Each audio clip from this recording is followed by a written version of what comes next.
অনেক দিন থেকেই আয়াতের ইচ্ছা ছিল স্কুটার কিনবে, তো অনেক দিন ধরে বলতেছে ওর বাবাকে যে আমাকে স্কুটার কিনে দাও। রোডে অনেক বাচ্চাদেরকে দেখে হয়তো স্কুটার দিয়ে খেলে, তো ওর বাবা ফাইনালি ওকে নিয়ে চলে গেল 1 নম্বরে। আমিও গিয়েছিলাম সাথে। তো 1 নম্বর থেকে ওকে ওর পছন্দের স্কুটি কিনে দিলাম, আর একটু বড় দেখেই কিনে দিয়েছি যেন ও বড় হলে ওইটা ইউজ করতে পারে। তো ও তো অনেক হ্যাপি। এরপর গিয়ে ওকে একটা জুতোও কিনে দিলাম। রিসেন্টলি ওর দাদা ভাই, ওর চাচু আর ওর বাবা নতুন জুতা কিনলে ওর নিজেরও জুতো কিনতে ইচ্ছে করে।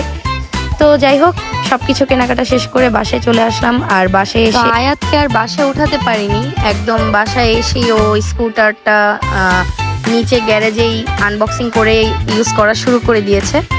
আর যেহেতু এখন বিকালবেলা, তো একদম বাসায় উঠেনি, নিচে থেকেই একদম খেলা শুরু করে দিয়েছি স্কুটার নিয়ে। তো আমরাও আর মানা করিনি। যাই হোক, ও হ্যাপি তো আমরাও হ্যাপি। সবাই দোয়া করবেন, আর ভিডিওটি ভালো লাগলে বেশি বেশি লাইক করবেন, শেয়ার করবেন। থ্যাংক ইউ সবাইকে।